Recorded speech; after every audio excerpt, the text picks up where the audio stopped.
కాదన్నోడు ఎవడన్నా కాదన్నాడా ఎవడన్నా అన్నం తింటోడు రాజకీయం చేసేటోడు పేర్లు రాయమని చెప్తాడు ఎవడన్నా ఎవడు చెప్పాడు కదా.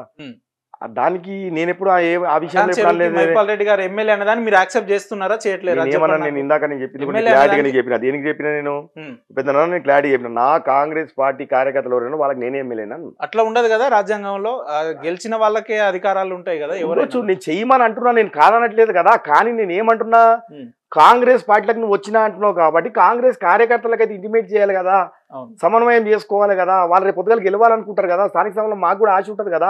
10 ఏళ్ల సంది జెండా మోసినప్పుడు వాళ్ళకు కూడా ఏదో గెలవాలనుకుంటారు కదా.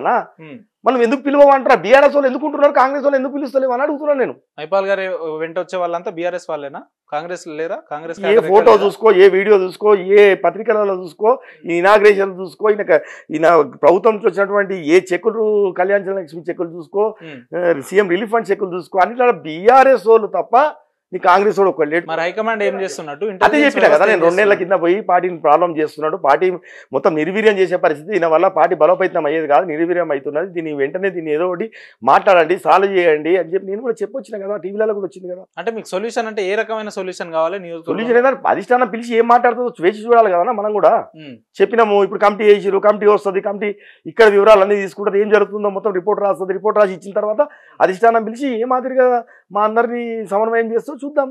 సీనన్న, మీరు పార్టీని నమ్ముకొని ఇన్నేళ్లుగా కష్టపడ్డారు, పార్టీ లక్ష్యాలని మీ భుజాల మీద వేసుకొని ప్రచారం చేసే ప్రయత్నం చేసారు, బాగానే ఉంది.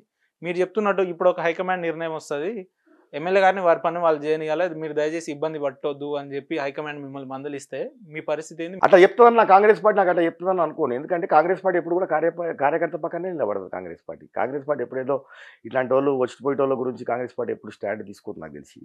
కాంగ్రెస్ పార్టీ ఎప్పుడు కూడా కార్యకర్త తీసుకున్నారు కదా, కాంగ్రెస్ పార్టీ కార్యకర్తనే కాపాడుతుంది. రేపు తెలుస్తుంది కదా, రేపు తెలుస్తుంది కదా. రేపు నా కమిటీ వేసిర్రు, ఈరోజు ఇక్కడ కార్యకర్తకు ఇబ్బంది అవుతుందని చెప్పి ఒక కమిటీ ఏర్పాటు చేసిరు. ఆ కమిటీ వస్తుంది, ఆ కమిటీ రిపోర్ట్ ఇస్తుంది. కమిటీ రిపోర్ట్ ఇచ్చినా ఖచ్చితంగా కాంగ్రెస్ పార్టీ కార్యకర్త వైపే ఉంటుంది. ఈ రోజు కూడా చెప్తున్నా, నాకు సంపూర్ణమైన నమ్మకం ఉంది. ఖచ్చితంగా కార్యకర్త వైపు మైపాల్ రెడ్డి అనే వ్యక్తి మళ్ళీ బీఆర్ఎస్ లో మళ్ళీ వెళ్ళిపోవాలని మీరు డిమాండ్ చేస్తున్నారా, లేదంటే మీ కార్యకర్తల్ని పట్టించుకోవాలని డిమాండ్ చేస్తున్నారా? అసలు మీ డిమాండ్ ఏంటి? నా కాంగ్రెస్ పార్టీ కార్యకర్తకు మర్యాద కావాలి. నా కాంగ్రెస్ పార్టీ కార్యకర్తకు నువ్వు ఏమంటారంటే ఏ పార్టీ ఫస్ట్ నీ నోట్తో కాంగ్రెస్ పార్టీ కార్యకర్తలకు మర్యాద దక్కలేని మీరు ఎట్లా చెప్తారు? స్థానిక సంస్థల ఎన్నికలు ఇంకా రాలేదు, వచ్చిన ఏమంటే మీలాంటి వాళ్ళని కూడా అభిప్రాయాలు తీసుకుంటది కదా హైకమాండ్. మీ కార్యకర్తలు అన్యాయం అయిపోతారని మీరు ముందే ఎట్లా చెప్పగలరు? పంచాయతీ వచ్చిందన్న, ఇప్పుడు ఇనాగ్రేషన్స్ పోతున్నావు, బీఆర్ఎస్ వాళ్ళు మండల ప్రెసిడెంట్ ఉంటారు, బీఆర్ఎస్ వాళ్ళు ఉన్నటువంటి మాజీలు ఉంటారు, వాళ్ళ కార్యకర్తలు ఉంటారు. ఏటైతే నువ్వు 10 సంవత్సరాల బీఆర్ఎస్ లో ఏ వారంగా చేసినావో వాళ్ళకి మెసేజ్లు పోతాయి, వాళ్ళకి ఫోన్లు పోతాయి. మన కాంగ్రెస్ వాళ్ళకి ఎందుకు వస్తలేవు? కాంగ్రెస్ వాళ్ళకి రాకపోతే నువ్వు ఆటోమేటిక్గా బీఆర్ఎస్ వాళ్ళు ఉండాలి శంకుస్థాపన చేయించుకుంటా బీఆర్ఎస్ వాళ్ళే మొత్తం అన్ని చేస్తున్నారని చెప్పి రేపు పొద్దుగాల స్థానిక సంస్థల ప్రమాదం కదా కాంగ్రెస్ పార్టీకి. ఆ కార్యకర్త కాశీ ఉంటుందా? అదే కదా వాళ్ళ బాధ. ఇప్పుడు వాళ్ళని పెట్టుకొని నువ్వు చేస్తున్నావు, రేపు పొద్దుగాల మేమేం ముఖం పెట్టుకొని రోడ్ల మీద ఓట్లు అడగాలని అడుగుతారు కదా వాళ్ళు. ఇది మాకు ప్రమాదం కాబోతుందనే కదా వాళ్ళ వర్షం. వాళ్ళు అడుగుతున్నారా, మీరు అడుగుతున్నారా? అన్న ఒక్కరిద్దరు కాదు కదన్నా, ఇప్పుడు 1000 మంది రోడ్డెక్కిరంటే నేను ఏదో ఒకరిద్దరిని నచ్చి చెప్పడం కాదు కదా. 1000 మంది ఈరోజు రోడ్లెక్కి ఈరోజు నిరసన తెలియజేస్తున్నారంటే కార్యకర్తలు వన్ సైడ్ గా ఉండి కాంగ్రెస్ పార్టీలో మరి ఈయన తీరు మార్చుకోవాలి కదా. ఈయన ఉట్టి ఎవడో నిన్ను ఒకరినో ఇద్దరినో అంటే ఎవడో ఎక్కిస్తాడో చెప్తాడో ఏదో వాని స్వార్థం గురించో వాళ్ళ లబ్ధి గురించో చేస్తారు. కానీ 1000 మంది కార్యకర్తలు అయితే ఎక్కరు కదన్నా. మీరు మాటికి స్థానిక ఎమ్మెల్యే దొంగ, ల్యాండ్ గ్రాబరు, ఆయన అవసరాల కోసం అనేకమైన పార్టీలు మారిండు అని చెప్తున్నారు కదా. ఈ రకమైన వ్యక్తులను ఎందుకు వాళ్ళు దశాబ్దాల కాలం నుంచి గెలిపిస్తున్నారు? మంచి వ్యక్తి అయిన కాటా శ్రీనివాస్ గారిని ప్రజలు ఎందుకు తిరస్కరిస్తున్నారు? నేను ఏం చెప్తున్నా, మైపాల్ రెడ్డిని నిన్న కూడా నేను చెప్పిన ఉపేంద్ర, నీకు దొంగోట్లతో గెలిచినటువంటి ఎమ్మెల్యే మైపాల్ రెడ్డి అని చెప్తా ఉన్నా. 30,000 ఓట్లు దొంగోట్లతో గెలుస్తున్నటువంటి ఎమ్మెల్యే. ఒక నియోజకవర్గంలో ఒక ఎమ్మెల్యే దొంగ ఓట్లతో గెలవగలిగితే ఇక నా ఇంటెన్షన్కి వస్తే అన్ని నియోజకవర్గాల్లో గెలిచిన కాంగ్రెస్ ఎమ్మెల్యేలు కూడా దొంగ ఓట్లతో గెలిచారని చెప్తాను నేను. దాన్ని యాక్సెప్ట్ చేస్తారా మీరు? ఒక ఎమ్మెల్యే దొంగ ఓట్లతో గెలవగలుగుతాడా? నేను ప్రత్యర్థిని. అవును, నేను ఎలక్షన్ కమిషనర్కే దొంగోటు ఉన్నాయని చెప్పి ప్రూఫ్లతో సహా తీసి నా నియోజకవర్గం నుంచి నేను ఇచ్చినా కదా. నేను ఇచ్చినా కానీ ఆ రోజు ఉన్నటువంటి అధికారిని అడ్డం పెట్టుకుని ఇక్కడ యాక్షన్ తీసుకోలేదని చెప్తున్నా కదా. నేను ఇచ్చిన ఈ రోజు నేను మాటల పరంగా ఏదో చెప్తలేదు.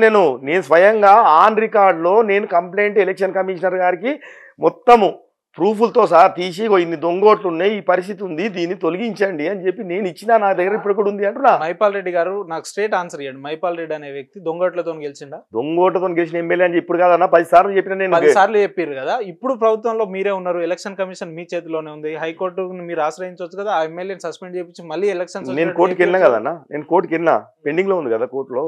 నేను కోర్టుకి వెళ్ళినా, ఎలక్షన్ కమిషనర్ అప్రోచ్ అయినా నా కంప్లైంట్స్ ఆల్రెడీ పెండింగ్ లోనే ఉన్నాయన్నా. నేను ఉట్టిగా గాలి మాటలు మాట్లాడతలేదు. నేను ఇక్కడ అన్ని పనులు చేసినాకనే మాట్లాడుతున్నా, అన్ని ప్రూఫ్లతో చూపించినాకనే మాట్లాడుతున్నా, అన్ని కంప్లైంట్లు ఇచ్చినాకనే మాట్లాడుతున్నా. అంటే నమ్మకం ఉందా పటాన్చెరు నియోజకవర్గం మళ్ళీ ఎలక్షన్స్ వస్తే నమ్మకం ఉందా మీకు? అది వాళ్ళ కోర్టు నిర్ణయాలు కదా అన్న, అది కోర్టులో ఉన్నది పంచాయతీ. ఆధారాలు కరెక్ట్ అయితే మీకు నేను ఆధారాలతోనే ఇచ్చిన, ఖచ్చితంగా నేను సంపూర్ణమైన విశ్వాసం ఉంది, నాకు ఖచ్చితంగా న్యాయం జరుగుతుంది నాకు అని చెప్పి, నాకు న్యాయం జరుగుతుందని నాకు విశ్వాసం ఉంది. నియోజకవర్గంలో మైపాల్ రెడ్డి గారు ఎమ్మెల్యేగా కాంగ్రెస్ ఎమ్మెల్యే అని చెప్పుకొని తిరగడానికి కాటసీనన్న అస్సలు జీర్ణించుకోవట్లేడు, ఒప్పుకోవట్లేడు. విషయం ఏంటంటే ఆయన ఈగో హట్ అయింది. అదే ఎమ్మెల్యే ఇప్పుడు మీ ఇంటికి వచ్చి సీనుభాయ్ మనది ఎక్కడో ఒక మిస్టేక్ అయిపోయింది, ఈక్వేషన్ తేడా వచ్చింది, మన ఇద్దరం కలిసి పని చేద్దాం అని అంటే మీరు తీసుకున్న నిర్ణయాలు ఎట్లా? ఆయన సంస్కారం ఉండాలి కదా ఫస్ట్, అది ఉంటే కదా ఆయన దగ్గర. ఫస్ట్ ఆయన చూసుకో, ఫస్ట్ కాంగ్రెస్ పార్టీ కండ వేసుకోమను, కండ వేసుకొని కాంగ్రెస్ పార్టీ ఉన్నా అని చెప్పమని దాని తర్వాత అదే రమ్మను. అంటే మీ ఇంటికి వస్తే ఇన్వైట్ చేస్తారా చేయరా? అరే ఎవరింటికి ఎవరైనా పోవచ్చన్నా, ఇదేమైనా గట్టు పంచాయతీలా, పొలాల పంచాయతీలా, లేక ఆస్తి పంచాయతీలా? రాజకీయంగా ఇప్పటిదాకా నువ్వు నేను ప్రత్యర్థి, నువ్వు నీ మీదనే నేను 2 సార్లతో పోటీ చేసి కొట్లాడుతున్నా, నీ అరాజకాల దౌర్జన్యాలు ఇవన్నీ కూడా ఎండగట్టేది నేనే. అరే నువ్వు వచ్చినావు, నువ్వు కండ వేసుకో, కాంగ్రెస్ పార్టీ ఉన్నా అని చెప్పు, కాంగ్రెస్ కార్యకర్తలతో సమన్వయమై పని చేసి రావద్దని ఎందుకు ఎవడని అంటాడు? రావద్దని కండ వేసుకోకపోతే మీకు వచ్చే ఇబ్బంది ఏందన్నా, ఇదే కాంగ్రెస్ జాయిన్ అయిన తర్వాత ఆయన ఎక్కడ కాంగ్రెస్ పార్టీ అని ఇది ఎక్కడ టీఆర్ఎస్ కండ అయితే ఆయన కప్పుకోలేదు కదా, టీఆర్ఎస్ అయితే కప్పుకోలేదు కదా, మళ్ళీ కాంగ్రెస్ కి వచ్చినా అంటున్నావు కదా, మరి కాంగ్రెస్ కండ ఎందుకు కప్పుకో? నాకు అదే అర్థం కాదు. ప్రతి ఎమ్మెల్యే ప్రతిరోజు కండవ కప్పుకొని తిరగడు కదా. అరే ఒక రోజు వేస్తే కూడా తీసేయదు కదా, కానీ వేస్తే కూడా తీసేయదు కదా, తీసేస్తాడా? వీడియో కూడా వచ్చినాయి కదా, ఏమైనా తీసి పక్కకు పడేసాడు. పోనీ నువ్వు మొన్న మీ మీడియానే అడిగింది కదన్నా, మన కనబడే మస్తు కనవలు ఉంటాయి అంటాడు. ఇప్పుడు నీ మనసు సాఫ్ ఉన్నప్పుడు, నువ్వు కరెక్ట్ గా స్టాండ్ మీద ఉన్నప్పుడు ఎస్ బరాబర్ వేసుకొని కూర్చొనే ప్రెస్ మీట్ ఇవ్వాలి. నువ్వు అంత బుద్ధిమంతులు అయితే వేసుకొని కూర్చొనే చెప్పురానాలే.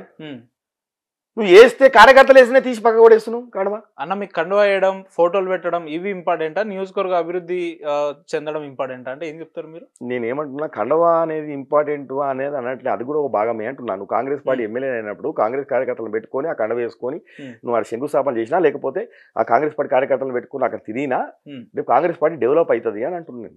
టీఆర్ఎస్ వాళ్ళని పెట్టుకొని తిరుగుకుంటా, నువ్వు కాంగ్రెస్ వాళ్ళకి ఫోన్లు చేయకుండా, ఇంటిమేట్ చేయకుండా, వాళ్ళని కార్లకు ఇచ్చుకొని వాళ్ళ ఇళ్ళలో పోయి నువ్వు తిరుగుకుంటా, వాళ్ళ ఇళ్ళనే ప్రెస్ మీట్లు పెట్టుకుంటా, ఏ ప్రభుత్వ కార్యక్రమాలలో బీఆర్ఎస్ వాళ్ళకి చెప్పుకుంటా వాళ్ళనే పక్కకు పెట్టుకున్నప్పుడు నువ్వు కాంగ్రెస్ పార్టీ ఎట్లా సర్వైవ్ అవుతుంది? 10 ఏళ్ళు బీఆర్ఎస్ పార్టీలో ఎమ్మెల్యేగా చేసిన వ్యక్తులు ఆయనకు పరిచయాలు ఉండొచ్చు, సత్సంబంధాలు ఉండొచ్చు, వాళ్ళతో కలిసి తిరుగుతుండొచ్చు. ఇబ్బంది మీకు వచ్చిన ఇబ్బంది ఏంటంటున్నా? కాంగ్రెస్ వాడు ఏం కావాలని అడుగుతుంది, కాంగ్రెస్ వాడు ఆవేదన ఓడినాలని అడుగుతున్నా, కాంగ్రెస్ వాడు రేపు ఎట్లా గెలవాలి స్థానికంగా అంటుంది.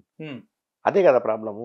నీకు అంత ప్రేమలో అట్లానే ఉన్నప్పుడు అటే ఉండొచ్చు కదా, మళ్ళీ ఇటెందుకు రావడం? నువ్వు ఆయన వచ్చిండా, మీరు తీసుకున్నారు? ఆయనే వచ్చిండు కదా, మేము తీసుకుంది కాదు కదా. మా ముఖ్యమంత్రి గారి ఇంటి చుట్టూ ప్రదర్శనలు చేసి నేను వస్తాను ఆయనగా తిరిగింది. మా వాళ్ళు ఎవరు కూడా పలకరియలే కదా ఆయన రమ్మని. ఆయన స్వార్థం గురించి, ఆయన బతకడం గురించి ఆయన ఈరోజు రావడం తప్ప ఏమున్నది?